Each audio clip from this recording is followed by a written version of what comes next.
श्री शिवाय नमस्तुभ्यम। जय महाकाल। आशा करता हूँ आप सभी लोग अच्छे होंगे। आप लोगों को पता ही है कि शिव भक्ति शिव महापुराण कथा चल रही है कानपुर में, जहाँ पर चौथे दिवस की कथा में पूज्य गुरुजी ने 16 महत्वपूर्ण उपायों और पत्रों की जानकारी दी है और साथ ही साथ पूज्य गुरुजी ने त्रिपुंड बनाने का बिल्कुल सही तरीका बताया है। यदि आप लोग 3 उंगलियों से त्रिपुंड बनाते हैं तो बिल्कुल वो गलत तरीका है। क्या है सही तरीका? और यदि आप लोग किसी कारणवश कथा को नहीं सुन पाए हैं तो इस छोटी सी वीडियो के माध्यम से आप लोगों को पूरे कथा रस तत्व की प्राप्ति हो सकती है। इसलिए आप लोगों से आग्रह है कि वीडियो को बहुत ही ध्यान से और पूरा जरूर सुनिएगा, जिससे कि एक भी महत्वपूर्ण जानकारी उपाय आप लोगों से मिस ना हो जाए। तो चलिए सीधे वीडियो के टॉपिक पर आते हैं। सबसे पहली जानकारी में पूज्य गुरुजी बताते हैं कि एक व्यक्ति स्नान करने के लिए नदी के पास जाता है और वहां पर उसे मगरमच्छ दिखता है, जिसको वह प्रणाम करता है। तो मगरमच्छ कहता है, मुझसे बड़ी तो नदी है, नदी को प्रणाम करो। जब वह नदी को प्रणाम करता है तो नदी कहती है, मुझसे बड़े सागर और समुद्र हैं, उन्हें प्रणाम करो। सागर समुद्र को प्रणाम करने पर वो कहते हैं कि मुझसे बड़े आकाश हैं, आकाश को प्रणाम करो। आकाश को प्रणाम करने पर आकाश कहता है कि मुझसे बड़े महादेव हैं, महादेव को प्रणाम करो।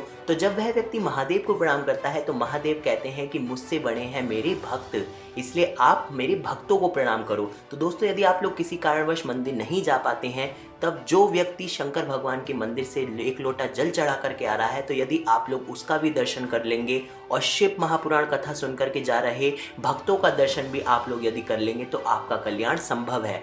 अगली जानकारी में पूज्य गुरुजी बताते हैं कि आप लोगों को जगह जगह पर पत्र पेटी, दान पेटी, कपड़ा पेटी, चारा पेटी और शिकायत पेटी और अन्य पेटियां मिल जाएंगी, लेकिन आप लोगों को कहीं भी पाप रखने वाली पेटी नहीं मिलेगी। पाप रखने वाली पेटी सिर्फ और सिर्फ आप लोगों को 3 ही जगह मिल सकती है। पहली जगह है दोस्तों गंगा तट पर, दूसरी जगह है दोस्तों शिव मंदिर में और तीसरी जगह है शिव महापुराण कथा, भागवत कथा, रामचरितमानस की कथा। तो सिर्फ और सिर्फ यहीं पर आप लोग जाकर के अपने पाप को छोड़ करके आ सकते हैं। अगली जानकारी में पूज्य गुरुजी बताते हैं कि सरला शर्मा जी आगरा से एक पत्र लेकर के आती हैं, जिसमें वो बताती हैं कि उन्हें ब्रेस्ट कैंसर हो गया था, जिसका ऑपरेशन उन्होंने सितंबर 2021 में कराया था, लेकिन कुछ समय बाद दोबारा से उनकी गठान हो गई थी। तो उन्होंने अपने नाती और नातिन को मंदिर भेज करके उनसे एक लोटा जल चढ़वा करके उसका सेवन करना प्रारंभ किया और साथ ही साथ उन्होंने पशुपति व्रत को भी किया और उन्होंने मंदिर जाकर के सफाई भी की। कुछ समय बाद जब उन्होंने दोबारा चेकअप कराया तो उनकी जो भी गठान थी वो सब गल गई थी और उनका कैंसर पूरी तरह से ठीक हो गया था। अगली जानकारी में दोस्तों रंजना सिंह जी कानपुर से एक पत्र लेकर के आती हैं, जिसमें वो बताती हैं कि उनके 12 वर्ष के बेटे आयुष की एक दिन बहुत ज़्यादा तबीयत खराब हो गई और उसे अस्पताल में भर्ती करना पड़ा। उसके लीवर ने काम करना पूरी तरह से बंद कर दिया था, डॉक्टरों ने भी हाथ खड़े कर दिए थे और 6 दिन से वो आईसीयू में भर्ती था और एक बूंद पानी भी नहीं पी रहा था। फिर उन्हें किसी पड़ोस के व्यक्ति ने बताया कि सीहोर वाले महाराज जी बताते हैं एक लोटा जल को चढ़ा करके उसका सेवन करने का वाला उपाय। तो वह उपाय उन्होंने किया और फिर डर रहते हुए उन्होंने, क्योंकि आईसीयू में कुछ भी नहीं ले जा सकते हैं, फिर भी वो आधा चम्मच जल लेकर के आई और उन्होंने सबसे छुप करके उसका सेवन अपने बच्चे को कराया, जिसके फलस्वरूप जो बच्चा 6 दिन से 1 चम्मच पानी भी नहीं पी रहा था, उसने सिर्फ आधा चम्मच शंकर भगवान के शिवलिंग पर चढ़े हुए जल का सेवन करके वो बिल्कुल ठीक हो गया और डॉक्टरों को भी विश्वास नहीं हुआ और 7वें दिन डॉक्टरों ने उसे अस्पताल से छुट्टी दे दी थी। अगली जानकारी में दोस्तों किशन सिंह जी रायबरेली से एक पत्र लेकर के आते हैं, जिसमें वो बताते हैं कि वो बहुत समय से सरकारी नौकरी की तैयारी कर रहे थे, लेकिन कुछ ना कुछ नंबर से उनका सिलेक्शन रुक जाता था। फिर उनकी माताजी ने 2020 में बेलपत्र की बीच वाली पत्ती पर शहद लगा करके एग्जाम देने जाने वाला उपाय बताया।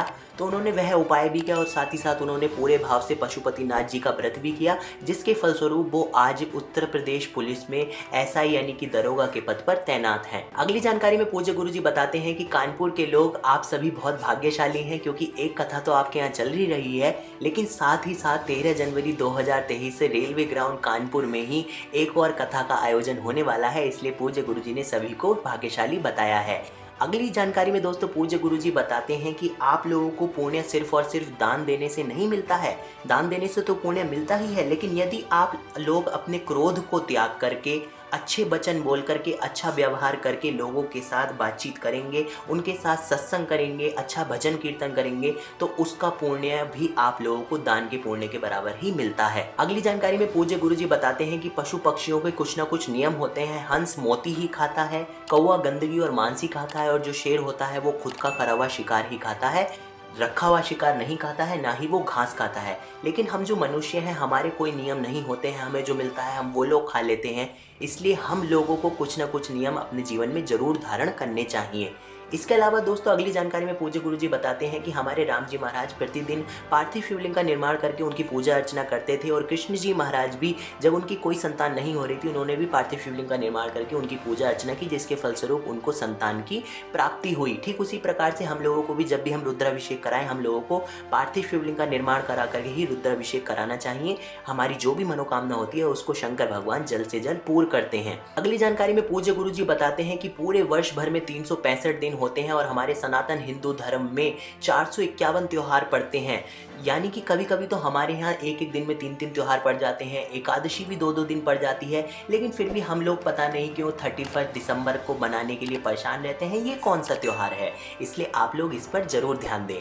अगली जानकारी में पूज्य गुरुजी बताते हैं कि एक माता जी कानपुर से पत्र लेकर के आई जिसमें उन्होंने बताया कि उनकी शादी को 17 वर्ष हो गए थे लेकिन उन्हें कोई भी संतान नहीं थी। फिर कुछ समय पहले उन्होंने शिव महापुराण कथा को पंडाल में बैठ करके सुना और वहीं पर शंकर भगवान से प्रार्थना की, संतान की प्राप्ति के लिए, मनोकामना पूर्ति के लिए उन्होंने प्रार्थना की, जिसके फलस्वरूप कुछ समय पश्चात उनका गर्भ ठहरा और उन्हें एक पुत्र रत्न की प्राप्ति हुई है, जिसका धन्यवाद, जिसकी धोख लगाने वो कथा में आई थी। अगली जानकारी में पूज्य गुरुजी बताते हैं कि यदि आपके घर का एक सदस्य भी प्रतिदिन 1 लोटा जल शंकर भगवान को समर्पित कर रहा है तो उसका पुण्य सभी को मिलता है, और यदि एक सदस्य भगवान की भक्ति भजन में लगा हुआ है, पूरी तल्लीनता के साथ, पूरे भाव के साथ लगा हुआ है, तो वो एक व्यक्ति पूरे कुल को इस भवसागर से तार सकता है। अगली जानकारी में पूज्य गुरुजी बताते हैं कि सोमवती चौहान जी फिरोजाबाद से एक पत्र लेकर के आती हैं जिसमें वो बताती हैं कि वो अपनी बेटे की नौकरी के लिए बहुत समय से परेशान थी। फिर वो 21 अगस्त 2022 को टीवी पर बैठ करके शिव महापुराण की कथा को सुन रही थी, जिससे उनके मन में भाव आया कि उन्हें सीहोर कुबेरेश्वर धाम जाकर के वहां पर अर्जी लगानी चाहिए। फिर वो वहां से सीहोर के लिए निकल गई और कुबेरेश्वर धाम जाकर के उन्होंने अपने बेटे की नौकरी के लिए भगवान शंकर से प्रार्थना की और फिर 21 सितंबर यानी कि 21/9/2022 को ठीक 1 महीने बाद उनकी बेटे की अच्छी कंपनी में नौकरी लग गई और उसका ज्वाइनिंग लेटर भी आ गया है। अगली जानकारी में दोस्तों पूज्य गुरुजी बताते हैं कि नेहा पाल जी कानपुर से एक पत्र लेकर के आती हैं जिसमें वो बताती हैं कि उनकी शादी को 9 वर्ष हो गए थे लेकिन कोई भी संतान नहीं थी। डॉक्टरों ने भी बिल्कुल मना कर दिया था कि आपके संतान हो ही नहीं सकती है। फिर उन्होंने शिव महापुराण कथा को सुना और उसको सुनकर के उन्होंने पशुपतिनाथ जी के व्रत को किया और सफेद आंकड़े की जड़ वाला उपाय भी किया, जिसको करने के पश्चात उनका गर्भ ठहरा और उनके घर में आज बेटी रत्न की प्राप्ति हुई है। अगली जानकारी में पूज्य गुरुजी ने सभी लोगों से एक निवेदन किया है कि आप सभी को एक बेलपत्री के वृक्ष का वृक्षारोपण जरूर करना चाहिए, जिससे कि आपके मरने के बाद भी आपके द्वारा लगाए गए उस बेलपत्री के वृक्ष का बेलपत्र भगवान शंकर के शिवलिंग पर चढ़ता रहे, जिससे सुख की प्राप्ति और पुण्य की प्राप्ति आप लोगों को होती रहे। आज की कथा में दोस्तों पूज्य गुरुजी ने त्रिपुंड लगाने का बिल्कुल सटीक तरीका बताया है। उन्होंने बताया है कि यदि आप लोग तीनों उंगलियों पर चंदन को लगा करके फिर उन तीनों उंगलियों को एक साथ शंकर भगवान के शिवलिंग पर फेरते हैं और त्रिपुंड का निर्माण करते हैं तो वो बिल्कुल गलत तरीका होता है। इसको उल्टा त्रिपुंड माना जाता है। सही तरीके में पूज्य गुरुजी बताते हैं कि आप लोगों को सबसे पहले आपकी जो दोनों बीच की उंगलियां होती हैं उन पर आप लोगों को चंदन लगाना चाहिए। फिर उन दोनों उंगलियों का प्रयोग करते हुए आप लोगों को शंकर भगवान की शिवलिंग पर दोनों उंगलियां फेर देनी चाहिए। और सबसे आखिरी में आप लोगों को जो आपकी फर्स्ट फिंगर यानी कि पहली उंगली होती है उस पर आप लोगों को चंदन लगाना चाहिए और फिर उस उंगली की सहायता से आप लोगों को शंकर भगवान की शिवलिंग पर त्रिपुंड पूरा करना चाहिए। यानी कि जो दो आपने पहले से रेखाएं बनाई हैं उसके नीचे फिर इस उंगली के माध्यम से आप लोगों को तीसरी रेखा का निर्माण कुछ इस तरह से करना चाहिए। ये होता है त्रिपुंड को लगाने का बिल्कुल सही तरीका और सटीक तरीका, जो कि शिव महापुराण कथा में आज पूज्य गुरुजी ने बताया है। तो ये सब जानकारी थी जो पूज्य गुरुजी ने आज चौथे दिवस की कथा में दी। यदि आप लोगों को वीडियो सहायक लगी हो तो ज्यादा से ज्यादा लोगों तक शेयर करें, जिससे सभी लोग इस वीडियो का लाभ उठा पाएं, क्योंकि सभी लोग समय व्यस्तता के कारण कथा को नहीं सुन पाते हैं। उन लोगों के लिए यह वीडियो सहायक हो सकता है। और आप लोग श्री शिवाय नमस्तुभ्यम कमेंट सेक्शन में जरूर लिखें। जल्दी ही मिलते हैं आप लोगों से अगली वीडियो में, तब तक के लिए श्री शिवाय नमस्तुभ्यम।